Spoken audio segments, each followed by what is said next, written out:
The wrench slipped from my grease-stained fingers as Lauren's laughter echoed through our kitchen window. It was past midnight, and I was under the hood of my pickup truck in our driveway, trying to fix a radiator leak that had been bothering me for weeks. But that laugh, that wasn't her usual tired-after-work laugh. This was different, warmer, more alive than anything I'd heard from her in months. I wiped my hands on an old rag and crept closer to the window. Through the gap in the curtains, I could see Lauren sitting at our kitchen table, phone pressed to her ear, her face lit up with a smile I used to think was reserved for me. "Mark, you're terrible," she giggled, twirling a strand of her blonde hair around her finger. "You can't say things like that to a married woman." Mark, her coworker at Hartwell and Associates, the law firm where she'd been climbing the ladder for the past 3 years. I'd met him at a few office parties, tall, clean-shaven, the kind of guy who wore expensive suits and drove a BMW. Everything I wasn't.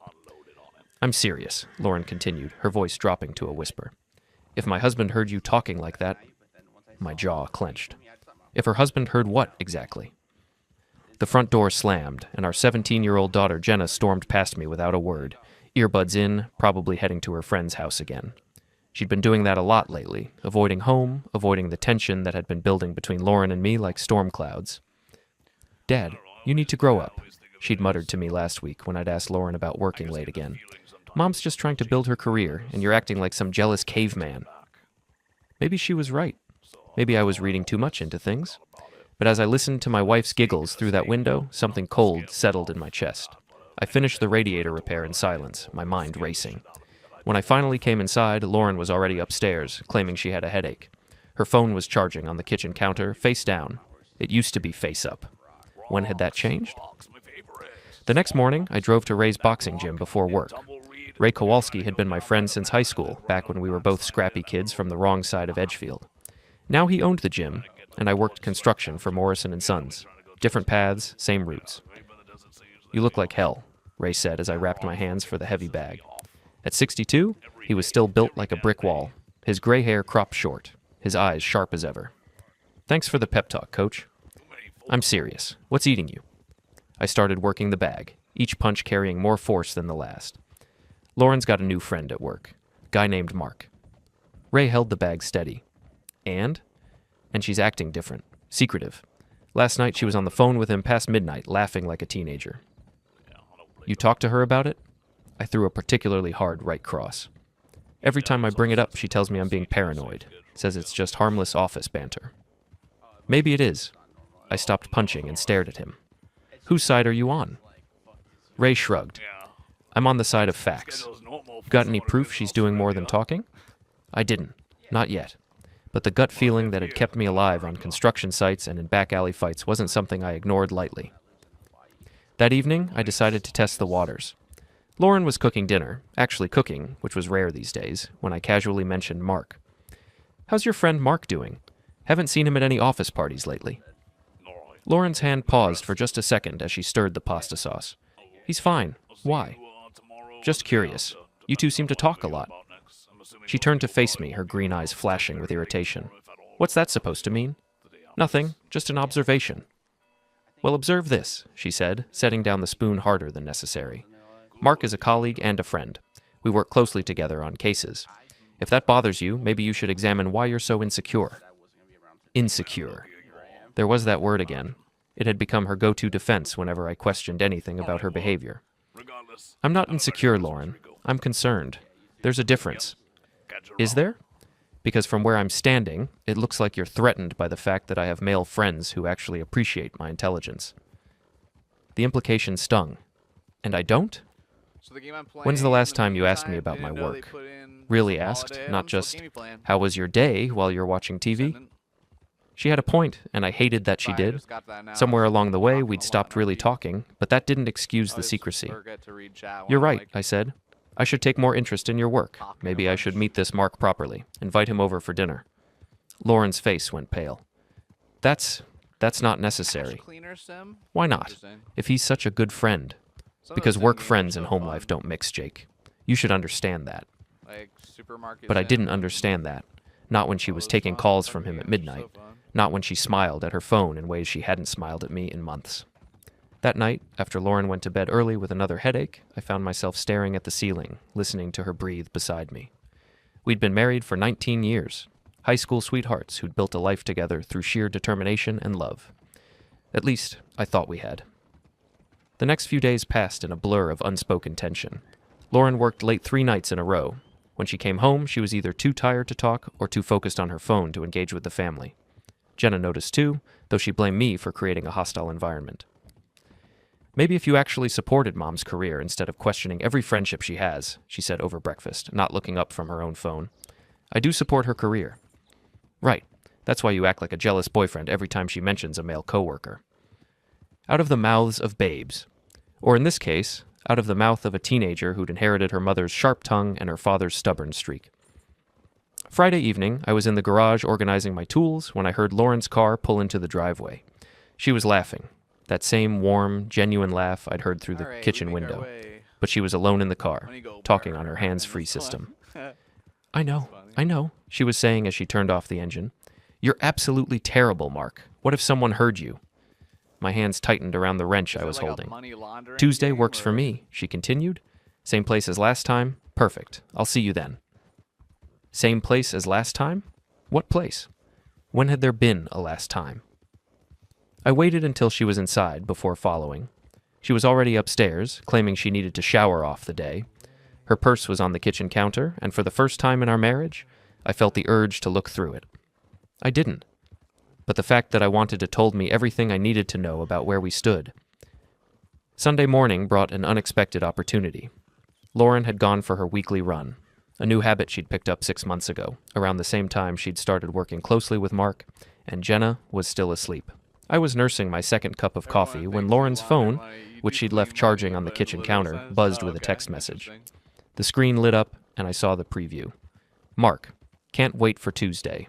Wear that blue dress I like. My coffee cup hit the counter harder than I intended. That blue dress, the one I'd bought her for our anniversary last year, the one she'd claimed was too fancy for Edgefield and had only worn once. The phone buzzed again. Mark, last night was amazing. You're incredible. Last night? Lauren had been home last night. Hadn't she? I tried to remember. She'd gone to bed early, around 9, claiming exhaustion from a difficult case. But our bedroom was at the back of the house. She could have easily slipped out after I'd fallen asleep watching TV downstairs. I stared at the phone, my heart pounding. The rational part of my brain told me not to look. The husband part of my brain, the part that had been slowly dying for months, told me I had to know. Before I could second-guess myself, I picked up the phone. Lauren had never been tech-savvy. Her passcode was still our anniversary date. The messages opened easily, and what I saw made my stomach drop. Weeks of flirtation. Months, actually. Messages that started professional and gradually became personal, then intimate. Photos that Lauren had sent, not explicit, but suggestive. Pictures of her in outfits I'd never seen, taken in places I didn't recognize. And then I found the hotel receipt in her photos, screenshotted from an email. The Riverside Inn, 2 towns over. Last Tuesday, the day she'd claimed to be working late on a deposition. I heard the front door open and quickly put the phone back where I'd found it. Lauren appeared in the kitchen, cheeks flushed from her run, looking more alive than she had in months. Good run, I asked, proud of how normal my voice sounded. Great. I think I'll shower, and then maybe we could do something as a family today. It's been too long since we all spent time together. The irony wasn't lost on me. She wanted to play Happy Family on the same morning I discovered her affair. Sounds good, I lied. Where would you like to go? Maybe that new restaurant downtown? Jenna's been wanting to try it. I nodded, watching her grab her phone and head upstairs. Within minutes, I heard the shower running. And then, faintly, I heard her phone buzz again.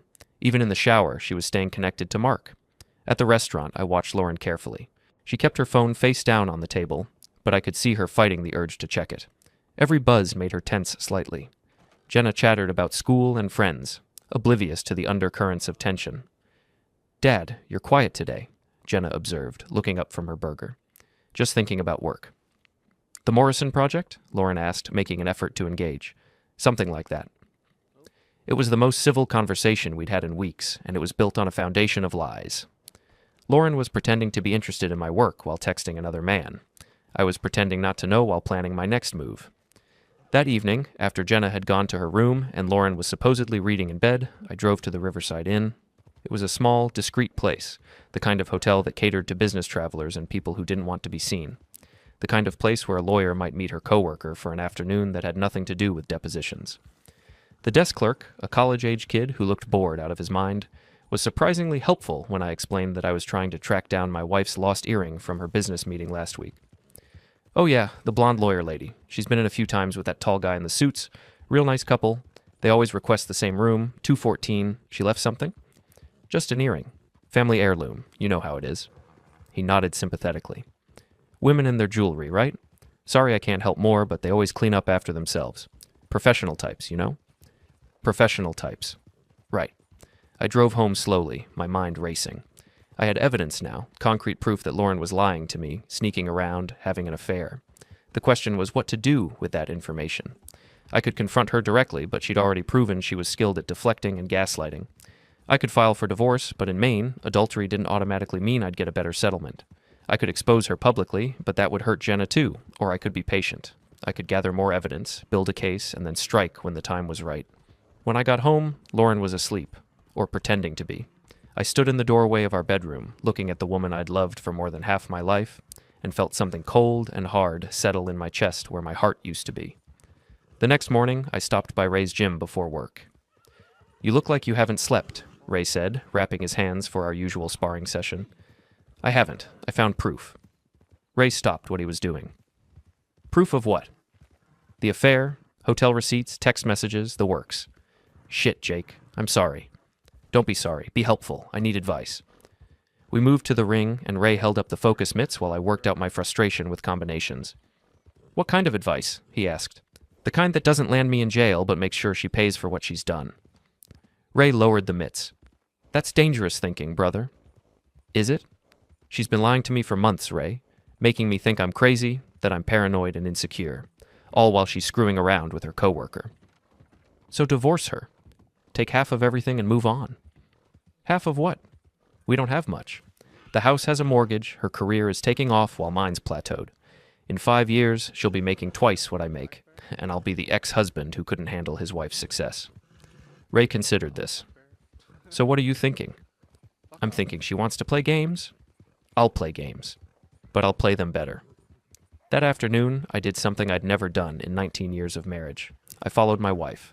She'd texted me that she was working late again, but instead of going to her office, she drove straight to the Riverside Inn. I parked across the street and watched as Mark's BMW pulled up 10 minutes later. They met in the parking lot like lovers in a movie. Quick kiss, his hand on her lower back as they walked toward the entrance. She was wearing the blue dress. I took pictures with my phone, not for any legal reason. Maine was a no-fault divorce state, but for my own sanity. Proof that I wasn't crazy, wasn't paranoid, wasn't imagining things. They stayed for 2 hours. When they came out, Lauren looked disheveled in a way that made my stomach turn. Mark said something that made her laugh, and she playfully swatted his arm. They were comfortable together, familiar. This wasn't a new thing. I followed Lauren home, staying far enough back that she wouldn't notice. She beat me there by 10 minutes, just enough time to shower and change into her work clothes before I walked through the door. "How was work?" I asked. "Exhausting. This Patterson case is killing me. I might be late again tomorrow." Another lie. I was starting to lose count. That night, as Lauren slept beside me, I stared at the ceiling and planned. She thought she was so smart, so careful. She thought I was just a dumb construction worker who couldn't see what was happening in his own marriage. She was about to learn how wrong she was. Tuesday arrived with unseasonable warmth for October in Maine. Lauren was practically glowing at breakfast, humming while she made coffee and checking her phone every few minutes. She'd chosen her outfit carefully, a black skirt and silk blouse that I'd never seen before, paired with heels that were definitely not practical for a day at the office. "You look nice," I said, testing the waters. "Thank you. I have a big presentation today. Want to look professional." Another lie. According to the calendar on our kitchen wall, the one she thought I never paid attention to, she had no court appearances or client meetings scheduled. "What's the presentation about?" She paused, coffee mug halfway to her lips. "The Patterson case. Boring legal stuff." "I thought you said that case was exhausting you." "It is. That's why today's presentation is so important. If I nail it, we might be able to wrap things up." I nodded and smiled, playing the supportive husband role. "Well, good luck. I hope your presentation goes well." Something in my tone made her look at me sharply, but I was already reaching for my work boots, acting like nothing was wrong. After Lauren left for her presentation, I called in a personal day at Morrison & Sons. My foreman, Dave, wasn't happy about the short notice, but I'd been working construction for 15 years without taking much time off. I had the days coming to me. Instead of following Lauren to the hotel again, I decided to pay a visit to her office. I'd only been there a handful of times over the years, usually for holiday parties or to pick her up when her car was in the shop. But I knew the layout, knew where Mark's office was in relation to hers. Hartwell & Associates occupied the third floor of a glass building downtown, all modern furniture and expensive art. The receptionist, a young woman named Ashley, who'd always been friendly to me, looked surprised to see me. "Jake, what brings you by? Lauren didn't mention you were coming." "Thought I'd surprise her with lunch. Is she in?" Ashley's expression shifted slightly. "Oh, she's out of the office today. Court appearance." Interesting. Even the receptionist was covering for her, which meant Lauren had been planning these absences carefully. "What about Mark? Mark Thompson? Maybe he knows when she'll be back." "Mark's out too, actually. Same case, I think. They've been working closely together on it." "I bet they have." "Well, maybe I'll just leave this for her," I said, pulling out a small wrapped box I'd brought as a prop. "Could you put it on her desk?" "Of course. She'll be so surprised." I followed Ashley through the office, making small talk while mentally noting details. Lauren's desk was neat, organized, professional, but tucked in the corner of her monitor was a small photo I'd never seen before. Her and Mark at what looked like a work conference, standing closer together than colleagues typically would. "That's a nice picture," I commented. Ashley glanced at it. "Oh, that's from the legal conference in Portland last month. Lauren said it was really educational." "Portland?" "Last month." Lauren had told me she was going to a conference in Boston. Another lie to add to the growing pile. I left the office with more questions than answers, but also with a plan beginning to form. Lauren thought she was being clever, but she was getting sloppy, confident. That confidence would be her downfall. That evening, Lauren came home with a glow that had nothing to do with a successful presentation and everything to do with an afternoon at the Riverside Inn. She was affectionate in a way she hadn't been in months, kissing my cheek, asking about my day, even suggesting we watch a movie together. "You're in a good mood," I observed. "The presentation went really well. I think we're going to win this case." "That's great, honey. I'm proud of you." The words tasted like ash in my mouth, but I forced them out. Lauren beamed at me, probably feeling guilty about her afternoon activities and overcompensating with attention. We settled on the couch to watch some romantic comedy Lauren had picked out. Halfway through, her phone buzzed with a text. She glanced at it and smiled, a small private smile that she quickly tried to hide. "Work?" I asked. "Just Mark, confirming some details for tomorrow." I nodded, but inside, something snapped. The casual way she said his name, the ease with which she lied to my face while sitting beside me on the couch we'd bought together 10 years ago, it was too much. "You know," I said, pausing the movie, "I've been thinking about what you said the other day, about me not taking enough interest in your work." Lauren looked surprised, but pleased. "Really?" "Really. Maybe we should have Mark over for dinner sometime. I'd like to get to know your colleagues better." The color drained from Lauren's face so quickly I thought she might faint. That's really sweet, Jake. But I don't think that's a good idea." "Why not? You said he's a friend, right? And you two work so closely together." "It's just, work relationships are complicated. Mixing business with personal life can get messy." "Messier than it already is?" She stared at me, and for a moment I saw fear flicker across her features. "What do you mean by that?" "Nothing. Just that your work seems to be taking up more and more of your personal time lately. Late nights, weekend calls, business trips to Portland that you told me were in Boston." The last part slipped out before I could stop it. Lauren's eyes widened. "How did you—" "Ashley mentioned it when I stopped by your office today. Brought you lunch, but you were out. Court appearance," she said. Lauren was quiet for a long moment, her mind clearly racing. "You went to my office?" "I wanted to surprise you. Guess the surprise was on me when I found out my wife has been lying about where she goes and who she goes with." "Jake, I can explain." "Can you? Because I'm really curious to hear how you explain the hotel receipts, the secret phone calls, the way you light up when Mark texts you." Lauren's mouth opened and closed like a fish out of water. Finally, she found her voice. "You went through my phone?" "I didn't have to go through anything, Lauren. You left it on the counter and Mark's messages popped up. Messages about blue dresses and amazing nights and places you've been together." Tears started flowing down her cheeks, but I felt nothing. No sympathy, no regret, no urge to comfort her. "It's not what you think," she whispered. "Isn't it? Then what is it? Enlighten me." It's complicated. Adultery usually is." The word hung in the air between us like a loaded gun. Lauren flinched as if I'd slapped her. "I never meant for this to happen," she said. "But it did happen. It's been happening for months, hasn't it?" She nodded, unable to meet my eyes. "How long, Lauren? How long have you been making a fool out of me?" 6 months, she whispered. Maybe 7. 7 months. Almost a third of a year of lies, deception, and betrayal.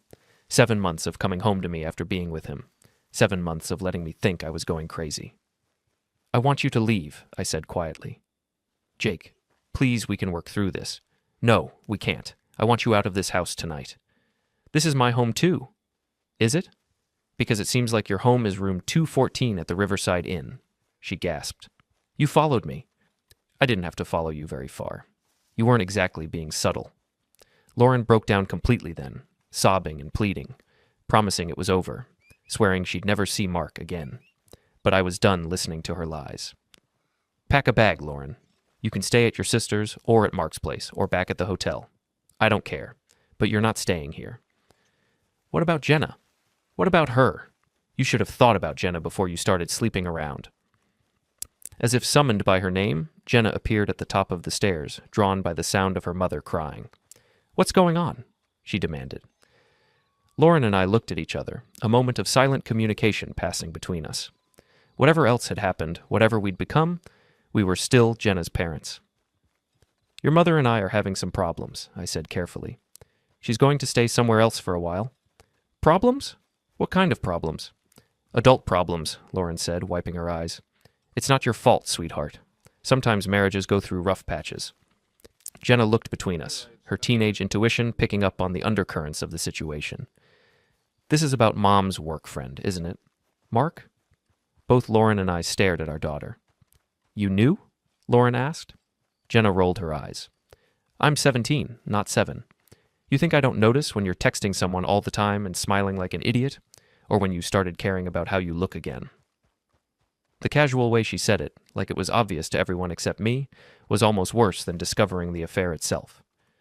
"Jenna," Lauren started. "Save it, Mom. I'm not stupid. I just thought Dad was being paranoid when he kept asking about it." She turned to me. "Guess you weren't paranoid after all." With that, she went back to her room and slammed the door, leaving Lauren and me alone with the wreckage of our marriage. Lauren moved in with her sister Karen the next day, taking only a suitcase and promising to come back for the rest of her things when we'd both had time to cool down. She still believed this was something we could fix, some rough patch we could navigate together. She didn't understand that I was already past the point of forgiveness. The house felt different without her, quieter but also cleaner somehow, like removing a source of infection. Jenna was distant and angry, splitting her time between blaming me for driving her mother away and being furious with Lauren for cheating in the first place. 17-year-olds weren't equipped to handle their parents' marriage imploding, and I felt guilty about that, but not guilty enough to take Lauren back. I threw myself into work for the next few days, putting in extra hours on the Morrison project and avoiding the pitying looks from my crew.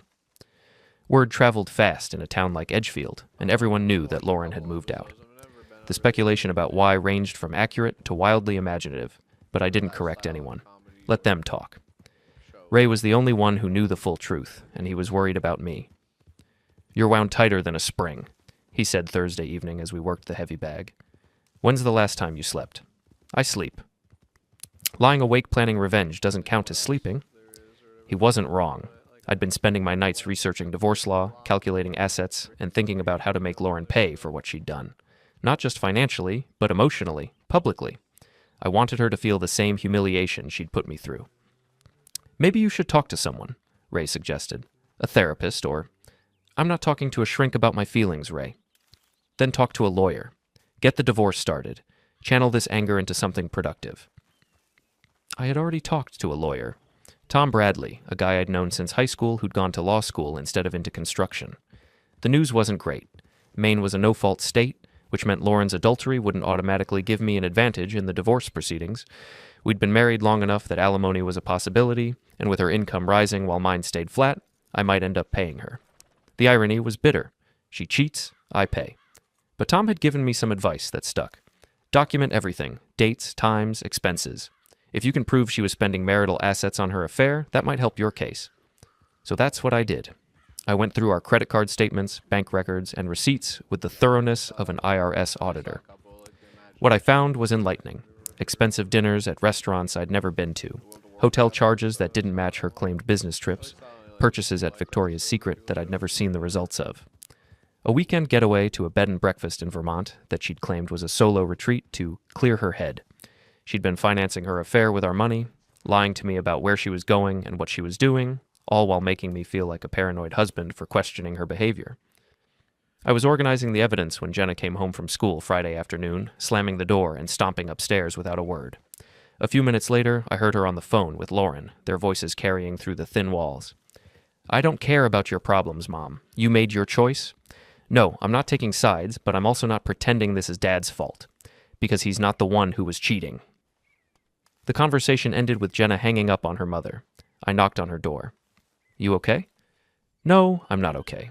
My mom's a cheater, my dad's acting like a crazy person, and everyone at school is talking about our family drama. I'm definitely not okay." I sat on the edge of her bed. "I'm sorry you're dealing with this." "Are you? Because it seems like you're enjoying it." The accusation stung because it wasn't entirely wrong. I was enjoying parts of it. The vindication of being right, the satisfaction of having proof, the anticipation of making Lauren face consequences for her actions. "I'm not enjoying your pain," I said carefully. "But you're enjoying Mom's pain." I couldn't deny that, so I didn't try. "Your mother made choices, Jenna. Actions have consequences." "God, you sound like a fortune cookie. She made a mistake, Dad. People make mistakes." "A mistake is forgetting to pick up milk. An affair is a series of deliberate choices made over months." Jenna was quiet for a moment. "So what happens now? You get divorced and I have to choose sides." "You don't have to choose sides. We're both still your parents." "Right. One parent who cheated and one parent who's planning some kind of revenge. Great options." She wasn't wrong about the revenge part. I was planning something, though I wasn't sure what yet. I just knew that Lauren walking away from this with nothing more than a guilty conscience wasn't enough. She'd humiliated me, lied to me, made me question my own sanity. She needed to understand what that felt like. The opportunity came sooner than I expected. Saturday morning, my phone rang. It was Ashley from Lauren's office. "Jake, I'm so sorry to bother you, but I'm trying to reach Lauren and she's not answering her phone. There's been a problem with the Patterson case, and Mr. Hartwell needs to speak with her immediately." "She's not at home, Ashley. We're separated." "Oh." There was a long pause. "I'm sorry, I didn't know. Do you have another number for her?" "I did, but I also had an idea. Actually, I might be able to help. What kind of problem are we talking about?" The opposing counsel found some discrepancies in the evidence Lauren submitted. Mr. Hartwell is furious. He's talking about sanctions, maybe even a malpractice review. Interesting. What kind of discrepancies? I probably shouldn't say, but some of the documents Lauren claimed came from different sources than they actually did. It looks like she might have embellished some things.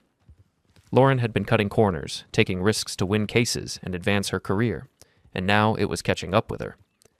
"I'll try to reach her," I lied, "but if I were you, I'd keep trying her cell phone." After hanging up, I sat back and smiled for the first time in days. Lauren was about to face professional consequences for her sloppy work, consequences that would be much worse if she wasn't available to do damage control. I turned off my phone and went to raise Jim. If Lauren was going to have a bad day, I might as well have a good one. When I finally turned my phone back on that evening, I had 17 missed calls from Lauren and a string of increasingly frantic text messages. "Jake, please call me back. There's a crisis at work. I know you're angry, but I need your help. Please. Jake, this is serious. My job might be on the line. Please don't do this. I know what you're doing." That last message made me laugh out loud. She knew what I was doing. She had no idea what I was doing. This was just the beginning. I didn't call her back that night, or the next day. Let her sweat. Monday morning, I drove past Lauren's office building and saw her car in the parking lot at 6 a.m. She was probably trying to salvage whatever mess she'd created with the Patterson case. I hoped she was having a miserable time. My phone rang as I was having coffee at the diner across the street. "Jake, thank God. I've been trying to reach you all weekend. I know, I've been busy." "Busy? Jake, I almost lost my job on Friday. There was a crisis and I couldn't handle it because I was too upset about our situation to think clearly." "Our situation? Is that what we're calling your affair now? Please don't do this. I know you're angry, but punishing me professionally isn't going to fix our marriage. Who says I want to fix our marriage? Silence on the other end of the line. Jake, what are you saying? I'm saying maybe it's time we both moved on with our lives. You've clearly already started. That's not... Mark and I aren't... It's over between us, Jake. I ended it. When? Friday, after our fight. I told him we couldn't see each other anymore. I almost believed her. Almost. But then I remembered the hotel receipts, the lies, the months of deception. It doesn't matter, Lauren. The damage is done. So that's it? 19 years of marriage, and you're just giving up? I'm not giving up. I'm accepting reality. You gave up on our marriage months ago when you started sleeping with Mark. I hung up before she could respond and finished my coffee in peace. Through the diner window, I could see Lauren's office building, could imagine her sitting at her desk trying to salvage her career and her marriage simultaneously. She was about to learn that some things, once broken, couldn't be fixed. And I was just getting started. 3 weeks had passed since Lauren moved out, and the divorce papers were filed. She'd been trying to reconcile, showing up at the house unannounced, sending long emails about how sorry she was, even enlisting Jenna to plead her case. But I was done with her manipulation. The Patterson case fallout had been worse than I'd imagined. Lauren managed to keep her job, but barely. She was on probation at the firm, her partnership track derailed, her reputation damaged. Mark, interestingly, had thrown her under the bus completely, claiming he'd warned her about the document discrepancies, but she'd ignored his advice. Honor among thieves, apparently. But I wanted more than professional consequences. I wanted public humiliation. I wanted her to feel the same shame she'd put me through, the same sense of betrayal and helplessness. The opportunity came in the form of the annual Edgefield Community Foundation dinner. It was the social event of the year in our small town, where local business leaders and professionals gathered to pat themselves on the back and raise money for charity. Lauren had been looking forward to it for months, seeing it as a chance to network and rebuild her damaged reputation. She'd even called me the week before, asking if I was planning to attend. I thought maybe we could go together, she said. Show people that we're working things out. Are we working things out? I hope so. I want to, Jake. I want to fix this. I let her hope. Maybe. Let me think about it. What I was actually thinking about was how to make the evening memorable for all the wrong reasons. The dinner was held at the Edgefield Country Club, a modest affair by city standards, but the height of sophistication for our town. I arrived alone, wearing my best suit, the same one I'd worn to our wedding 19 years ago. It still fit, though it was a little tight around the middle. Lauren was already there, stunning in a red dress I'd never seen before. She was talking to a group of lawyers from the County Bar Association, probably trying to repair her professional relationships. When she saw me, her face lit up with hope. Jake, you came. Wouldn't miss it. She introduced me to her colleagues as her husband, not her estranged husband or her soon-to-be ex-husband, just her husband. The lie came so easily to her that I almost admired it. Lauren's told us so much about you, said one of the lawyers, a thin man with expensive glasses. You're in construction, right? That's right. I build things. Real things. Things that last. Lauren shot me a warning look, but I just smiled. Dinner was the usual rubber chicken and small talk. I played the role of the supportive spouse, asking Lauren about her work, complimenting her dress, even holding her hand during the speeches. She relaxed as the evening went on, probably thinking she'd successfully manipulated me into giving our marriage another chance. She had no idea what was coming. The evening's program included a silent auction, networking time, and then a series of presentations about the foundation's work. Local business leaders were invited to speak about community involvement and civic responsibility. I'd made a call earlier in the week, volunteering to say a few words about the importance of supporting local families. The organizers were happy to have a blue-collar perspective on the program. When they called my name, Lauren looked surprised but pleased. She probably thought I was going to talk about our family's involvement in community activities, maybe mention her legal work. I walked to the podium and looked out at the crowd of about 200 people. Lawyers, doctors, business owners, politicians, the cream of Edgefield society. People who knew Lauren, who respected her, who would judge her. Good evening, I began. I'm Jake Morrison, and I've lived in Edgefield my whole life. I've seen this community change and grow, and I've always believed that what makes a place special isn't the buildings or the businesses, it's the people, the families, the relationships built on trust and honesty. There was polite applause. Lauren was beaming at me from her table. I've been married for 19 years to a woman I thought I knew, a woman I trusted completely, a woman I believed shared my values about commitment and honesty. Lauren's smile faltered slightly. She was starting to sense that something was wrong. But recently, I've learned some hard truths about trust and betrayal, about what happens when someone you love decides that their personal happiness is more important than their commitments, more important than their family. The room was getting quieter. People were starting to pay attention. You see, my wife has been having an affair with her coworker for the past 7 months. A collective gasp went through the room. Lauren's face went white. She's been lying to me, to our daughter, to all of you, while she sneaks around with Mark Thompson from her law firm. Hotel receipts, secret trips, intimate text messages, the whole sordid affair documented in detail. I pulled out my phone and held it up. In fact, I have some of those text messages right here. Would you like me to read them? Jake, stop! Lauren was on her feet, her voice cracking with panic. Why should I stop, honey? You said it was just harmless flirting, just jokes between coworkers. Surely you don't mind if everyone hears your jokes? I looked back at the crowd. She told me I was being paranoid, that I was insecure and jealous, that their relationship was perfectly innocent. But I have photos of them going into the Riverside Inn together, credit card receipts for romantic dinners, evidence of a woman who threw away her marriage for a few hours of excitement with a man who didn't even stand by her when her career started falling apart. The room was dead silent except for the sound of Lauren sobbing.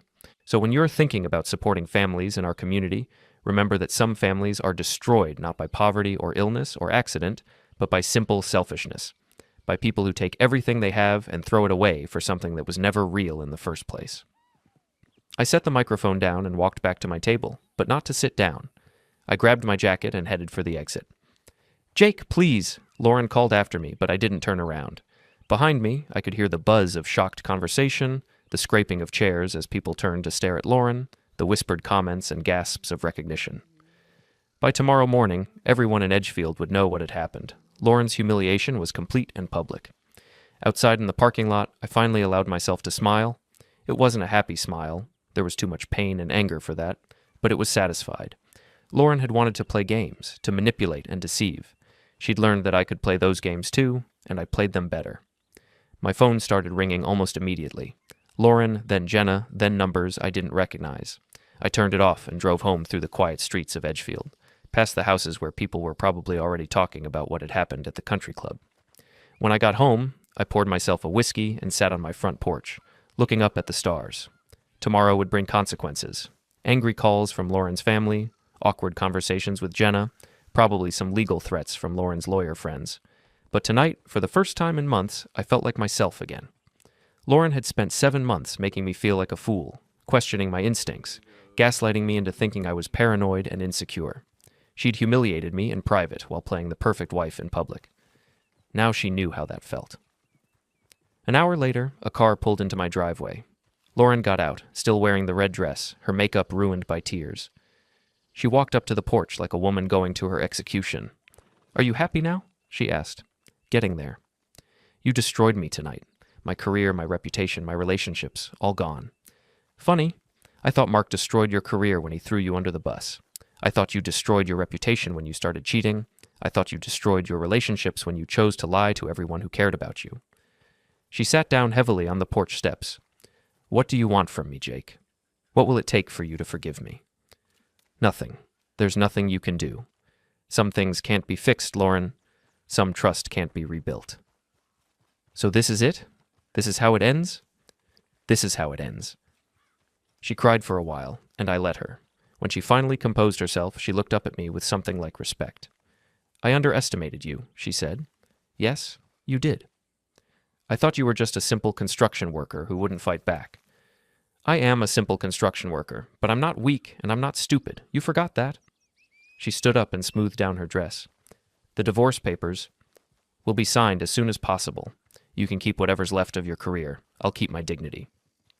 Lauren walked back to her car without another word. As she drove away, I realized that I felt lighter than I had in months. The weight of betrayal, of being made a fool, of swallowing my pride and pretending everything was fine, all of that was gone. I'd been humiliated in private. Now Lauren had been humiliated in public. We were even. But more than that, I was free. Free from a marriage that had become a lie. Free from a woman who had chosen excitement over commitment. Free from the nagging feeling that I wasn't good enough for the life I'd built. I finished my whiskey and went inside. Tomorrow, I would start rebuilding my life. But tonight, justice had been served.